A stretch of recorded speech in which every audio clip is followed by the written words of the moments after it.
Hey y'all, I'm back with my April 2024 reading wrap up. Stay tuned. Welcome back to Books with Kimberly. Don't forget to like, comment, share my channel, and subscribe. Y'all, I am back with my April 2024 reading wrap up. I'm proud to say I read a total of 6 books. One of them was a physical book, 3 of them were audiobooks, and 2 of them were ebooks. I'm getting back into diversifying my reading methods, reading ebooks, physical books, audiobooks. In the past, I've been very heavy on the audiobooks, so I'm glad that I was able to change it up in the month of April. So let's get right into the books that I read in the month of April. The first 2 books I read in the month of April are Kindle Unlimited ebooks, and those are InstaLove and InstaLove The Reunion by Danielle Allen. This is my first time reading books from Danielle Allen, and what really drew me to these books is that they are based off of a fictional dating reality TV show. And if y'all don't know it, I am a huge fan of dating reality TV shows. InstaLove, the dating show, is a mashup of Married at First Sight and Love is Blind. The book InstaLove opens up with the main character, Mariah, who has just found out that her boyfriend of 3 years has been messing around with her best friend. She is heartbroken and she decides to move back home to Richmond, Virginia. One night when she is a little tipsy and tired of the dating scene, she signs up for InstaLove. And a few weeks later, she gets a call from a producer telling her they have found her fiance. They have found the person for her. And in order for her to meet this fiance, she has to agree to do the show InstaLove.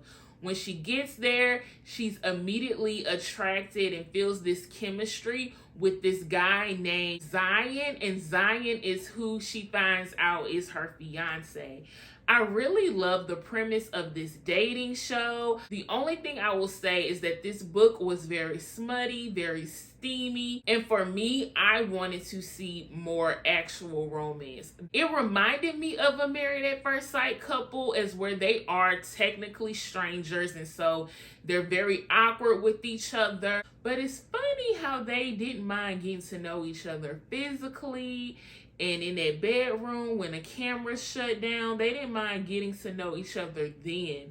When it came to really being vulnerable and having those romantic moments and professing their love, the things that give me all the feels when it comes to romance novels, I didn't really get that in this book. Now, InstaLove, The Reunion, picks up after the weddings, after the decisions. It starts off with them ending their honeymoon, and then we actually get a reunion where they reintroduce the couples that are also a part of the show, and we get to find out what happened to them. Now, within this short story, InstaLove, The Reunion, we get humor, we get drama. We also get the contestants professing their love for each other and talking about how much they appreciated the experience because it brought them to their soulmate. So that is where I got the butterflies, those romantic feels that I was looking for. So overall, I'm going to combine both of these books because I wish they were just one story. It literally could have been one book. I'm going to give the InstaLove series 4 stars. The third book I read in the month of April was Where Sleeping Girls Lie by Faridah Àbíké-Íyímídé. Y'all, I absolutely love this book. I gave it 5 stars. It is YA mystery, YA suspense, YA thriller. It is about a black girl who goes to a boarding school, and while she's at this boarding school, literally the first day, her roommate goes missing and people are looking at her, but she is determined to find out what happened, and so she's uncovering secrets about this boarding school, and she also has some secrets and darkness of her own. This book was so good, and I recommend that you all read it. I actually did a standalone review for this, so if you want my full detail, full review and discussion of Where Sleeping Girls Lie, go check out that video. The fourth book I read in the month of April is Only for 1 Week by Natasha Bishop. This book has been huge in the Black girl reading groups that I am in on Facebook. I could not wait to read it, and finally it became available on the Scribd Evner app, and so that is where I listened to the audiobook. Only for 1 week is about Janelle. Janelle is preparing for her sister's wedding, which will be in Tulum, Mexico. What makes this story really juicy is that Janelle's sister, Anne-Marie, is marrying Janelle's ex-author. There is some tension between these sisters. Enter Rome, who is the main male character. Rome is Arthur's best friend, and he has always had a crush on Janelle. And so after seeing the dynamic between the sisters, he gives Janelle a proposal for 1 week before all the wedding guests and family get here to be her little night buddy and to help her relieve some stress. Of course, the two of them feel like they can't be together because of Arthur, who is Janelle's ex and who is Rome's best friend. But the two of them start hanging together. They have a lot of steamy scenes, which is why I think this book was really popular. But I really love the drama. I love the sneaking around. And another thing I really love is, y'all, I got to see a date in this book. Rome, to give Janelle a break from all the wedding festivities, rents out a boat. And on the boat, he tells her, I rented this boat out so that she could get a day of reading in. And so, y'all, her and Rome are on the boat reading romance novels. Y'all, he is straight up book husband material. So I am definitely adding him to my book husband list. I enjoyed this book a lot. My only critique is that I feel like this book was mainly focused on this 1 week of the two of them having all of these steamy scenes. And I would have liked less of that and more of the storyline with these sisters and the drama going on. But I think it was pretty good. I just wanted it balanced a tad bit more. But overall, I enjoyed the steamy scenes. I enjoyed the drama going on. And I give this book 5 stars. Book number 5 that I read in the month of April is an audiobook, Fallen Grace by Sadeqa Johnson. You guys, House of Eve was my favorite book that I read in 2023, and Fallen Grace is a novella that is a continuance of the House of Eve story. In Fallen Grace, we get two of the characters, Bubbles and Gertrude, and the story is mainly focused on Bubbles. House of Eve is this facility run by this religious group. I think it's run by nuns. This is where young girls who are pregnant go, and they do chores, and these nuns help them through their pregnancy. And once they have their babies, these babies are giving up for adoption.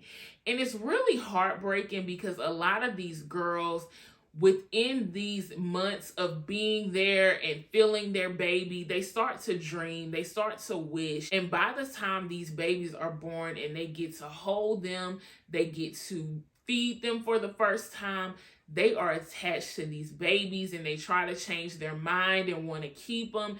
And these ladies are like, no, you signed a contract. And so they have to give up these babies. So Bubbles in the book House of Eve planned an escape for her and her child because she was determined to have a life of raising this baby with the father. She plans her escape with a character named Gertrude. The two of them escape the home. And so because this book takes place in the 1950s, you get a lot of how risky it is. A black young woman, Bubbles, and a white young woman, Gertrude, traveling together on the road, going to hotels that are whites only, and how hard it is to have a baby that's crying, that needs diapers, and they have no money, no resources. Y'all, this book was so good. I give it 5 stars, and I cannot wait to read the next historical fiction book from Sadeqa Johnson. The last book I read in the month of April was an audiobook, and it is Savvy Sheldon Feels Good as Hell by Taj McCoy. I have been wanting to read books by Taj McCoy for a long time, so I finally got to listen to this audiobook. The book starts off with the main character, Savvy. Her and her boyfriend break up. He basically dumps her because she has gained weight and he feels like their relationship isn't growing and he cannot grow with her. Savvy is distraught, heartbroken, but she decides to go on this revenge body plan. She's going to eat right, work out. She changes up her hair and she does all of this in hopes of getting her man back. We get introduced to her two best friends who are with her along this journey. We also meet this guy who's been lurking around her neighborhood with a dog. She thinks he's homeless because he's always walking around the neighborhood with paint splattered t-shirts and tattered jeans, but comes to find out he is a contractor and he becomes her love interest and also remodels her kitchen. I will say I did like the premise of this story. I like that it is about a plus-size woman who is finding self-love and self-discovery. But where the book lost me is that these scenes were so repetitive, y'all. It was literally her going to work, her meeting with her friends, her going to play tennis, her going to yoga, her eating meals and talking about eating healthy. And I feel like because these scenes were so repetitive, the story wasn't moving forward for me. And so at the end, when you get this conflict of everything overwhelming her because she's also a workaholic, kind of came out of nowhere for me because the whole book was like this steady line of just repetitive scenes. What I did really like about this book is that by the end she does abandon this whole revenge body plan and it just becomes the journey of her wanting to find her purpose and really dig into self-care and self-love. And so I do love the character growth of Savvy.